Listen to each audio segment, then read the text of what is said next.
You're listening to Seminary Dropout, and I'm your host, Shane Blackshear. Somewhere in between seminary and youth camp, it's Seminary Dropout. Let's go.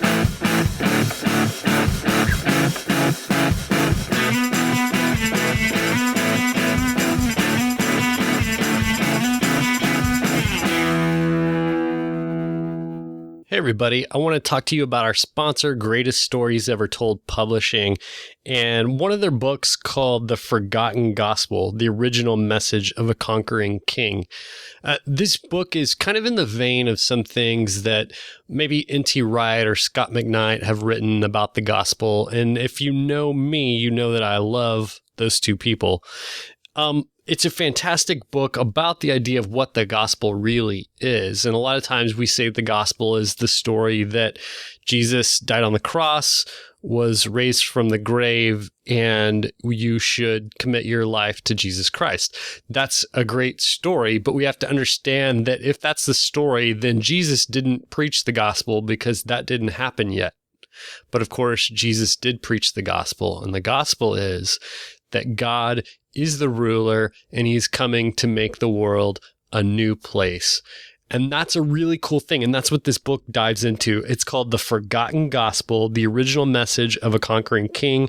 Obviously, I'll have a link to it on the show notes, but please go to Amazon, go wherever, and buy this book. The author is Matthew Bryan. Okay, enjoy the show. My guest today is musician Mark McMillan. Mark, thanks so much for being with me. Yeah, man. It's exciting. Stoked. You grew up in the charismatic movement in the 80s and 90s.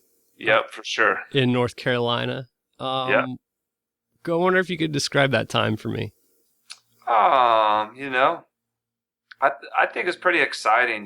We used to go to big church conferences and there'd be like a ton of kids and teenagers. And so on one hand, there's definitely the energy of being around a bunch of people who are excited about something, and I think one thing I've always appreciated about the charismatic movement is that they're very passionate and very excited about what they're doing, So I grew up around a lot of that energy, and I think honestly, I started playing music during that time too, because the creativity and the opportunities there's a lot of those, or at least there were for me growing up. In those sort of streams. So that's where I got a lot of my first opportunities to play and write songs and stuff. So I enjoyed it growing up. There's definitely still a huge part of me that's connected to that. Yeah. Do you still consider yourself part of that stream? I think so. There are also, and I have to be careful because there are so many different types of people who consider themselves charismatic. Yeah. So I hate to generalize, but I think some of the issues I ran into in the charismatic movement is that there's not a lot of long-term thinking, So people get real excited about something and they burn out really, really fast, or even, heck, my parents, they thought Jesus was going to come back. So people didn't have savings accounts. Sure. And they grew, they obviously grew up a lot, but when they were young, it was living like there was no tomorrow, because as far as they were concerned, there wasn't, and so there's still, even though there's not still that exact mindset in charismatic movement. There's still people who sort of live and operate in that way a little bit. That value system is still there, So I think that's something I had to learn, is how to be a long-term thinker and how to learn discipline, spiritual discipline. That kind of stuff is not often taught. It is taught, but it's not the most common themes in the charismatic world. Was it when you went off to college, or older than that, or younger than that, when you started to be exposed to streams outside of the charismatic movement? Well, honestly, growing up, I didn't even know it was called the charismatic movement. So I was connected to a lot of streams. I just thought, well, we're non-denominational church, and so sure. I had friends who went to other churches and stuff. So for me, I never really thought, hey, we're in a different stream. I think for me, as I got older, I started to have kids and have responsibilities, and I started to realize issues within myself. It's like, why am I feeling this way? Like, why am I having these problems? And I realized it's because I lack, certain disciplines. Like, I can go real hard for very short periods of time and get burnt out, and that's very common in the music world, and I think that's, there were spiritual disciplines I didn't pursue when I was younger. It was just all very flow oriented, which is super fun. But, but as I'm getting older, I'm like, man, the flow is awesome. But man, it would be great if my life was just a little more stable, I heard a talk that you gave. I'd really call it a sermon, but I think it may have been couched in a talk, where you described kind of a crisis of faith that you went through. Yeah. It's so funny. After almost 90 some odd interviews I've done, how common the story is that someone has some kind of crisis of faith. Most of the time it's where it's not necessarily that they don't believe, but it's just the old, whatever, that the old Christianity didn't fit them anymore. And then almost all the time the story goes, and then I read The Divine Conspiracy. Yeah, that was totally me. I mean, I wasn't ready to give up on God. Like, I can't be an atheist. Like, I just couldn't, when you think about the world and how, like, we sit inside of billions and billions of miles of black nothing, I was like, I just can't. Even if I want to sit down and try for a second to just be a total atheist, there's just more to the picture than we can ever know. So it's like, it's not hard for me to believe in God. It's, in fact, I have to believe in something. It's just as hard to figure out if you believe these, like, gases collided and created the opportunity for some sort of single cell organism, like, even those gases, they have no beginning or end. It's like, that's still just as hard to wrap my mind around as, like, a God who has no beginning or end. So neither one of those are, I'm not capable of understanding either one of those things, So it wasn't that as much as for some reason, I just found myself in this place where I just didn't know. I know exactly when it happened. Okay. I haven't thought about it in a while, but I know exactly when it happened. There were two leaders who I still consider to be, like, some of my favorite people, and I consider them to be incredible people and leaders. And but I grew up in this ministry, and I'm not really going to say who their names are because I love them, and I don't want to, put anything bad on them, because I really do love them, and I think they did the best they could. But I thought these guys hung the moon, and I know that nobody's perfect, so it's not that I thought, it's not that I believed they were perfect, but they began to disagree with one another, and they had a falling out with each other. And so for the first time in my life, I was like, hey, one of you are very, very wrong, and I'm not sure who it is. I'm not sure which one of you is wrong. You might both be wrong, but, like, best case scenario, one of you is totally wrong. So then all of a sudden, it's like, well, wait a second. If you were wrong about this, what else were you wrong about? And it sent me into a little bit of a tailspin. It's like, well, I know that something you taught me was real. I believe that something you taught me was real, but I felt like I had to reevaluate everything, because I'd learned so much from these people, and I was like, if you're wrong about that, what else are you wrong about? So I don't know if you want to say I started thinking for myself more, but I think that my naivety had come to an end, and I realized that things may or may not be the way that I thought they were, growing up. And I started to have to deal with some things, some hard questions on my own, and I had to reevaluate the whole equation, and that's when I ran to The Divine Conspiracy, which I tried to read a few times. And the first third of that book is really dry. The first third of that quarter of that book, is really boring. But there's something that happens about a quarter of the way through. It causes you to rethink everything. I love that book. I think a lot of us, especially who've grown up with like spiritual mentors, have kind of maybe had that moment where we think, okay, if you're wrong about this thing, which you are very adamant about, you are just as adamant about that other stuff you taught me before. Yeah, exactly. So that could be wrong too. Yeah.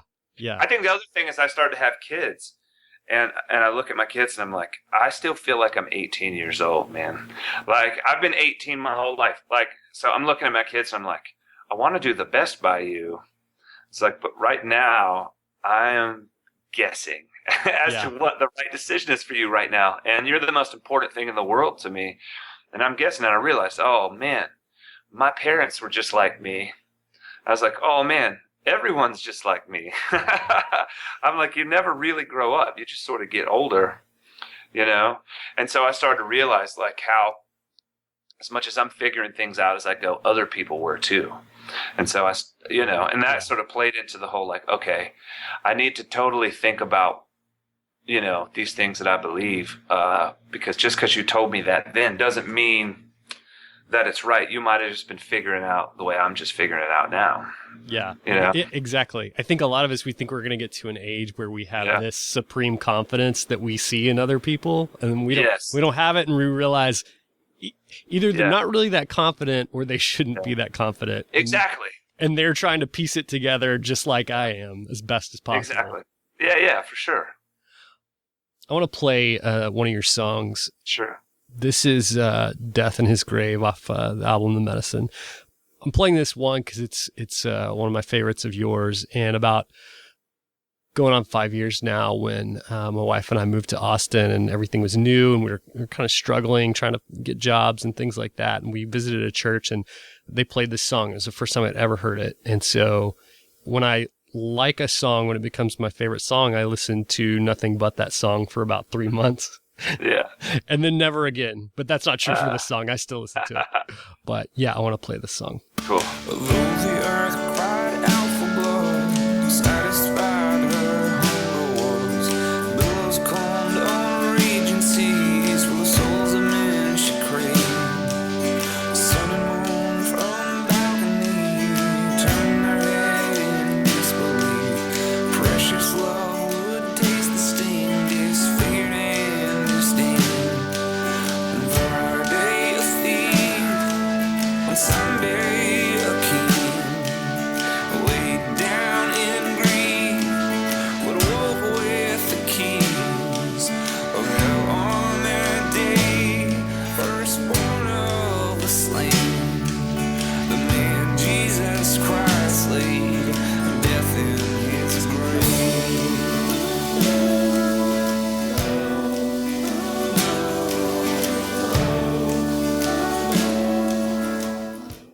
The thing I like about that song is that it's subtle, but there's like that really packs a lot of theology in there. Yeah.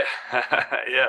One of the things that was striking to me was that line, although the earth cried out for blood. I think it like that says more about what it doesn't say there, because it wasn't the Father that demanded the sacrifice in that line. And I have to think that you did that on purpose. like we could talk about what it means that the earth cried out for it, but it's almost more significant to me that it wasn't the Father crying out for that. Yeah, totally. I think that line speaks to a way of life, or the way that the world tells us you have to live, eye for an eye, tooth for a tooth, blood for blood, and this idea that we owe, I guess it's like this idea that we owe the earth a death, so like the earth requires a death, and it's this whole picture of like our bodies come from the earth, and so the earth is sort of calling us back, and so it's sort of like the earth has given us life, and so we have to pay our debt back to the earth by returning to the earth. But the flip side of that is that, is the breath that, God breathes into us, and so when we enter into the other end of that equation, sort of where Jesus paid that debt, he laid, his body into the earth. And so that sort of satisfied the hunger or the desire So that's sort of the idea of that line, but yeah, no, I do. It's sort of to me, that whole song is about these two different pictures of the earth and death, and sort of being ruled by that mindset of eye for an eye, tooth for a tooth, and being ruled by earthly ideas versus being ruled by, a different way of life, a different kind of living, It's funny. Did you know this? This college professor is writing an article about how this is the worst Christian song ever written. That one specifically? That one specifically. Is this is it? Does that line have a lot to do with it? Is this this guy must really like penal substitution? Is that what's going on? I guess he does. No, I don't know what this guy's deal was. Because I've had people write college dissertations on that song. Really? Yeah. And sometimes they'll bring them to me at the merch table. And it's really cool. I was like, man, I didn't know I was this smart. And I guess that's the beauty of it. I didn't think I was being very smart when I wrote it. It's honestly, I'm more just pulling from ideas or trying to create things that evoke different conversations, So I'm not always thinking linearly.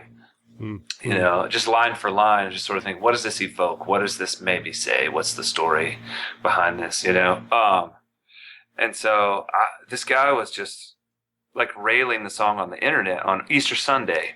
And I wasn't trying to look at his thing, but someone else was arguing with him and using my name. And I'm like, what's going on here? Because I only see one side of this conversation. And I was not trying to get into it, but I looked, I opened the conversation on the Twitter and I could see, and the guy's just railing this thing. And I was like, man, I was probably really, really tired. I was flying home from Australia, And so, I had a lot of time on my hands too. And so I was like, what's this guy's problem? I think originally he didn't like the fact that I said, sun and moon from balcony turn their head. He's like, there's two people there, supposed to be heads, plural. I was like, yeah, but I grew up in the South and we don't always talk perfectly. You know what I'm saying? I was listening to a lot of Bob Dylan and Ryan Adams and Woody Guthrie. And the whole point is to sing an imperfect sort of common people speech, And so I just tweeted back at him. This was terrible. It's not one of my greatest moments, but I tweeted at him from out of the blue, something like, there's one of you in every crowd, it has to be miserably right about everything. Sorry for your loss. Anyway, he got in this huge debate with me and a bunch of his students chimed in and it got really, really ugly, and I was just like, God, what is, normally internet stuff doesn't bother me so much. So I started just thinking a lot about the song and why I wrote it, and, I don't know. It just made me glad that I wrote it and glad that the song is imperfect because I think the imperfections actually speak to people, and I think that, what is perfect speech anyway? It's still something some dude in a suit puts a stamp on. It doesn't mean anything. Yeah, we've all made that up anyway. Yeah, exactly. And it'll change and, but it's just really, I don't know. I guess it blesses my heart every time someone who seems to be smart like you says that's their favorite song. I was like, that's awesome. That's right. Someone still loves it. I do. But yeah, well, it is my favorite of yours. And I think, the melody is beautiful on its own and the poetics of it are amazing on its own. But like I said, the theology of it that was, it was so amazing to me that in so few words, such a deep theology could be communicated, and one that I appreciated so much.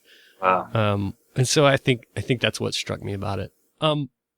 I read an interview you did, and someone was asking you about how he loves us, which you gotta love answering questions about that song. Yeah. 11 years later. I know, for real. But somebody's asking you about it being better or worse than than other songs. And you were saying that basically you felt like every song that came after that was better.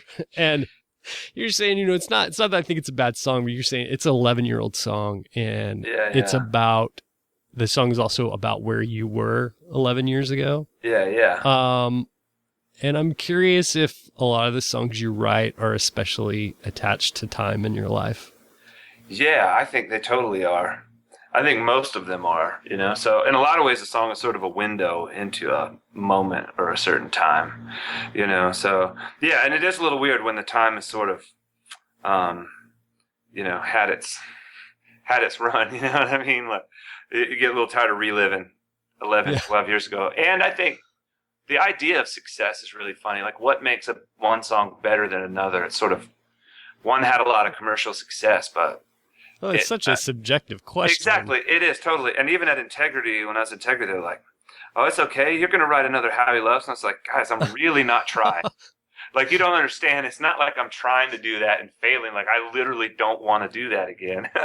You know, it's like I did it once and it's awesome, you know, but I'm not trying to live that one song, you know, for the rest of my life. But I appreciate the song, you know.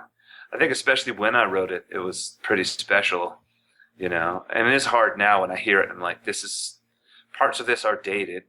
But I also think that a lot of times art is created to live in a time. It's not supposed to change. It's supposed to speak of a certain time, and maybe that's a good thing, you know. Absolutely. I didn't plan on asking this question, but just you saying that made me wonder, do you have to play that song at every one of your shows? You know, I actually stopped for a long time. Yeah. And I realized that even the people who, you do occasionally have those audiences that are just How He Loves audiences. Where you're like, someone marketed this one song, and so that's the people who are just waiting for that song. But these days, most of the time, that's not the case. Most of the time, people are really connecting to the newer material. But I realized even the people that connect to that, there's something nostalgic about that song. And a lot of them got on board back then. And a lot of them got on board, you know, it's an 11-year-old song. So I run into people all the time who they connected to that song in high school or in college. Now they're my age and they're much more into the music I'm doing now. But when I play that song, it's amazing what it does to a crowd. You know, it sends them back. So I've gone back to playing the song again, and you know, if I'm an opener or something, if we're at a festival, not necessarily, but if it's one of my shows, I'll usually bring it out, and I always try and do it some way different, something special, not the typical way people are going to expect. So, sometimes I'll, when at the end of the night, I'll run off and I'll come back and sing it in the crowd with no microphones or anything, you know, and let the crowd take it. And that's awesome because I can't imagine any other song I have that I could do that with. That would even be possible. Sure. But I start the crowd singing it and they sing it and I'm usually gone by the time they're done, you know, and it's super cool because I think for me it says, hey, I'm giving it to you guys. This is yours. You have it. And, you know, every night, people love that. I don't think anyone is ever bummed that we didn't get on the stage and banging out with crack cymbals, you know, like we did. I didn't come here to hear these people around me sing the song. Exactly. Yeah. So yeah, I still do it a lot. You know, I dream of a day when that song when I can just choose to do it and it doesn't feel like it has to be part of the set. And I think we live in that time. But there was a time when that was a real bummer to feel like I have to play that song every single night. But at the same time, I know a lot of people out there who are struggling, who don't have a song that connects with that many people. So I got to be grateful at the same time. You know? Yeah. It seems like it'd be a real double-edged sword in it is. Respect. Yeah. It always is, isn't it? Success is always awesome and a bummer at the same time. But it's better than no success, I guess. Well, that's actually kind of what I wanted to ask about next, because it's a weird beast, mixing Christianity with business, and I mean that in the best way. Yep. Because what you do is you know, seems to be unapologetically Christian, and at the same time you got to eat. And so I'm wondering if that's difficult, because there's kind of an expectation that when you release an album that there was some kind of inspiration in the conception of that album. Yeah. I mean, if you're a secular artist and you had a bad album, and people might just say, well, you can't, you know, you're going to miss every once in a while. Yeah. But if you're a Christian, the same thing happens, and it's like, I think that was just a money grab, you know? Yep.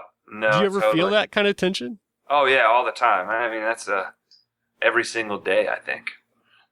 So I swing both sides. Like, I'll swing on one side where I'm like, I'm just going to do what I feel and forget about any of the implications. And then I'm like, well, but I was like, that doesn't necessarily, it isn't the best for my family or my band or my team, people that depend on me, just to give the world the finger and do what I want to do.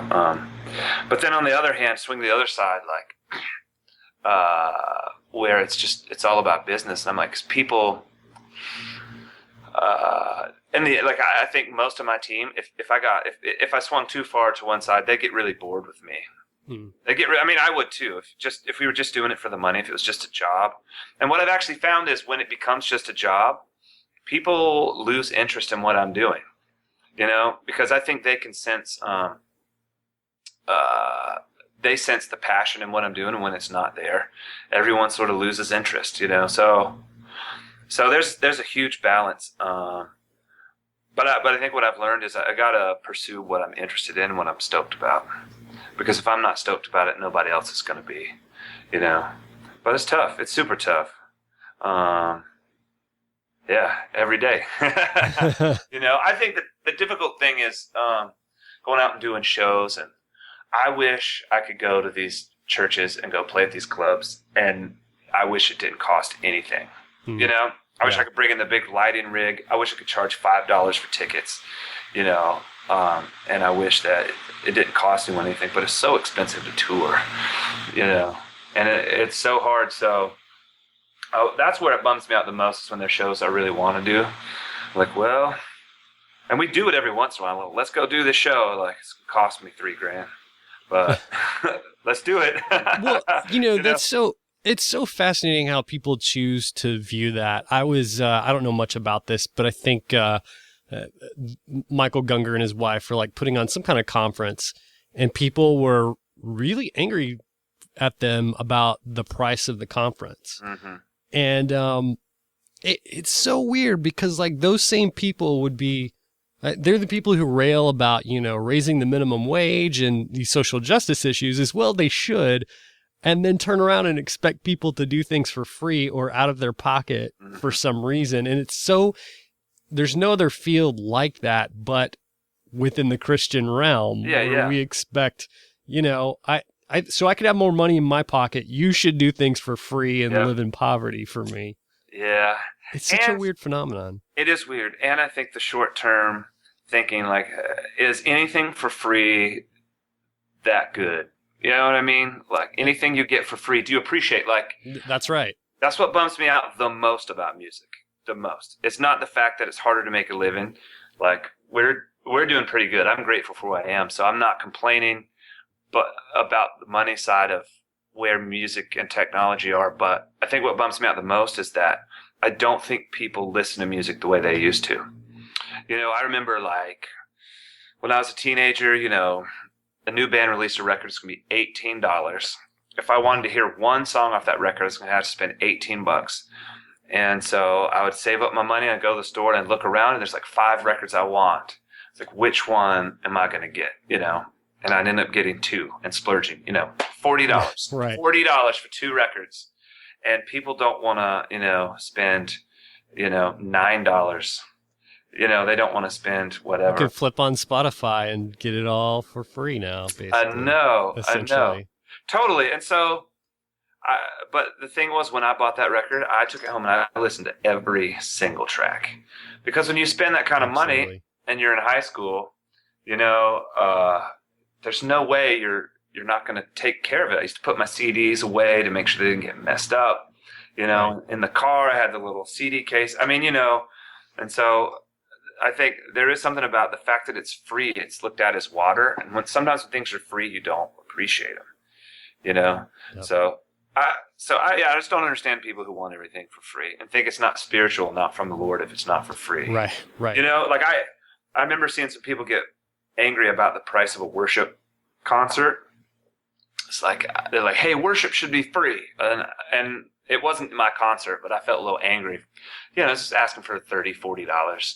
It's at a really nice venue. They have all the big production. Like, I know what it costs. 2 buses and a truck, like, easily 10, 15 grand a night, and people are like, worship should be free. I don't understand why you have to pay. We shouldn't have to pay to worship. I was like, you don't have to pay to worship. You can worship right where you Sit are. in your car in the parking lot and it's worship. Absolutely free. Totally. No, worship right where you are. But like, I think community, there's always a price to be paid for community. And if you want to worship with the rest of the people in this one place, then you have to pay the price for it, Yeah. And there's not a lot of people who think that way, but and that 2 hour, 3 hour concert represents so many other hours in preparation for that to be able to do that. Totally, years.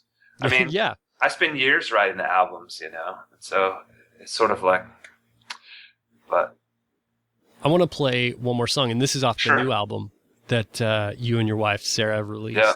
The song is called Heart Won't Stop, and the album is You Are the Avalanche, and this released June 23rd, is that right?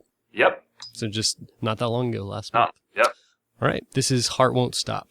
There is not a man or a beast, nothing on the land or underneath, oh, nothing that could ever come between the love you have for me. I could lay my head in Sheol, I could make my bed at the bottom of the darkness deep, oh, but there is not a place I could escape you. Your heart won't stop coming after me. Your heart won't stop coming after me. Your heart won't stop coming after me.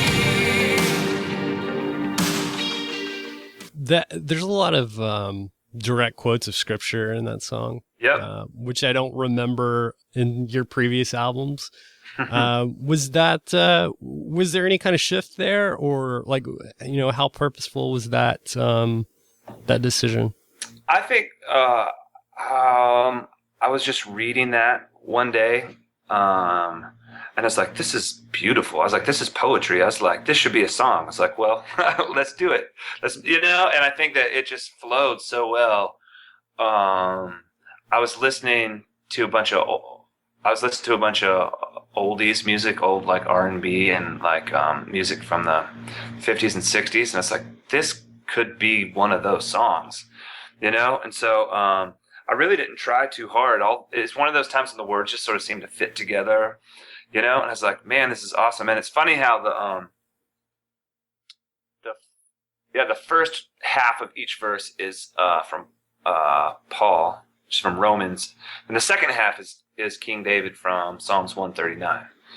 But both of them are right out of Scripture. And I think I also loved it because if I wrote those words, people would argue with me because it's so hard to believe, and people are so against. You know what I mean? People hate grace for some reason. They just can't take it, And I was like, well, if I write it from the Scripture, like, then they can't argue with me. It's like you can go argue with, Paul and King David. Take it up with them. Exactly. So really, the whole thing is all the verses are basically right out of Scripture. But it wasn't necessarily on purpose as much as I was just reading it. It's like, this is beautiful. I can't remember what translation it was, but I just wanted to write it just sounded like a song when I read it. And then it just, sometimes songs are like that, where you read something or you say something, you're like, man, I can kind of hear a melody even just within the rhythm of the words. And it just sort of happened. This is your first album to release with your wife, Sarah, who, by the way, I wanted, invited her on the interview as well, but somebody had to watch the kids, I understand. Yeah. Has Sarah been a part of the band in albums past? She has. When we were younger, we traveled together a lot before we had kids. After we had kids, it got too stressful, and she actually got burnt out. Like, I'm pretty ambitious. I love being out on the road. I love working hard. I love making myself. I love exhausting myself doing what I love, But she loves the moment. She loves to be in it, but she doesn't have ambition, to build some big thing, And so I think I burnt her out right about the time we had kids. So it's kind of a really good excuse for her to take a break. Now the kids are burning her out, and she would love to be out on the road. Making music sounds like a nice respite. It does, and it's a lot nicer now than it used to be when she was out with us too. So, yeah. But she also is a little bit afraid of interviews too. So, okay, life is crazy, and she definitely had. It would have been hard for her to figure the kids out this time of day, but also I think she was just glad not to have to talk on a camp. You can report back to her what an awful experience it was. I know, for real. How great it was that she got to miss out. Yeah. So I've heard you mention in a few different instances Bruce Springsteen. Yeah. And I think I've put together that you were at Springsteen's keynote address at South by a few years ago here in Austin. I listened to it on NPR. Okay, so it was simulcast. That's right. Yeah. That's right. You've mentioned that keynote a few times. Yeah. What was significant to you about that? Man, I think, everybody wants to be like Springsteen in the music industry. So, like, he has a career that spans 40 years. He's been successful in 4 different generations, and not mildly successful. He's been wildly successful in 4 different generations, and that's super rare. It's rare that most people make it even a few years in the music industry, and he's in his 60s, and he's still at the top of his game. When you go to his shows, it's like every different age group of people you can imagine, and so like he's just killing it, and he's one great example of how to last a long time, and how to do things right. I think he's probably made a lot of mistakes too. And in fact, I know he has. I've read interviews with him, and he'll admit to mistakes. But so I think him speaking at South by Southwest was really cool because you get the perspective of someone who played music in the 60s, was wildly successful in the 70s, 80s, 90s, and now. And so he's seen every transition in music industry that you can imagine, and so to hear what he had to say and his take on the music industry was really, really insightful, I thought, and I love the way he said there were 10,000 bands in Austin. Yeah. 10,000 bands. He said when he started playing music in the 60s, he said there weren't 10,000 bands in the nation. He's like, so it's a different world than it used to be. It's not the same. He said there's so much out there. It's like, how are you going to make it? And his whole thing was, you're not going to make it. He's like, if you're not super passionate about what you're doing, you're not going to make it. You're not going to make it off the style. You're not going to make it off how good you are, because there's no being the best anymore. There's no one. You're not going to top anyone. You're not going to have like the new thing. Like, it's impossible. You might have it for a second, but You're too segmented. Exactly. And someone's already there. Anything you can think about doing, because there's like 1 million bands. I think there's probably 2 million touring bands in the United States. So you're not going to beat anyone to the punch. I don't care if you live in Brooklyn. You're not really going to beat anyone to the punch. It's like, but from what my take on what he said is that you're going to win on being passionate and stoked on what you're doing, by doing something you believe in. I can't remember the exact quote, but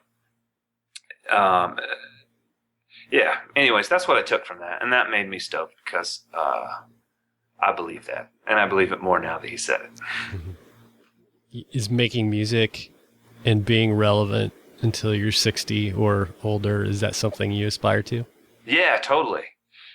And I think too, like, there's this lie, when you're 22, or, when you're 22, there's this thing that like, I've got to be super successful by the time I'm 27 or I don't get to do it, and something about music. And I think the fact that so many of my heroes were so unhealthy, they either died young or they burned out or they stopped making good music and they're late in life, So there's this idea that you can't make good music late in life, but I totally disagree with that now.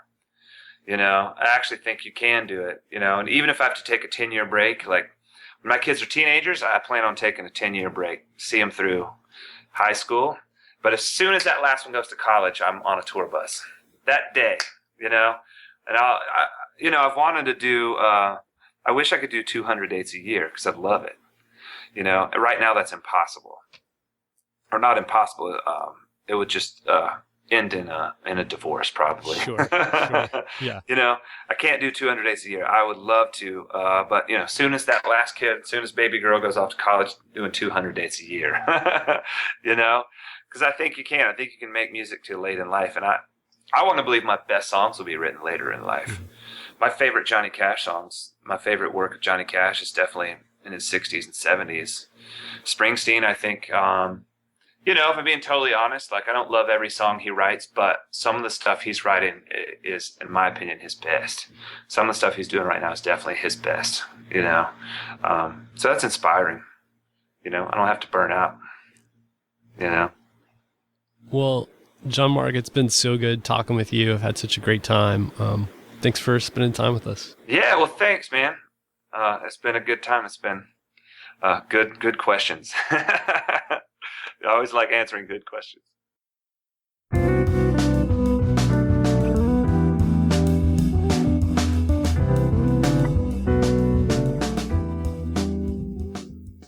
Thanks for joining me for another episode of Seminary Dropout. Remember, you can find all the show notes for this show and all shows at shaneblackshear.com. Oh, and hey, have you ever thought about starting your very own podcast? I bet you have. And I think you should do it. In fact, I've created a course just for you to teach you everything that I've learned over the last couple of years producing Seminary Dropout. So if you're interested in podcasting and want to learn how, go check out my course. You can go there by typing in podcastingforeveryone.org. And you can get a special discount by typing in the discount code Seminary Dropout, all one word. That'll give you 25% off. So go check it out. If you have any questions, let me know. Okay.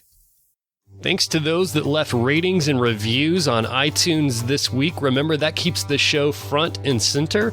Also, remember, you can find me on Twitter at beardonabike. That's at beardonabike. Also, I'm on Facebook, facebook.com/ShaneBlackshear123. And remember that Seminary Dropout is listener supported. You can visit supportseminarydropout.com and press Become a Patron. Remember, this music you're listening to right now is by D.L. Rossi. You can find him online on iTunes and at dlrossi.com. All right, thanks again for joining me for another episode of Seminary Dropout. Stay tuned for next week's episode. Love you. Take care.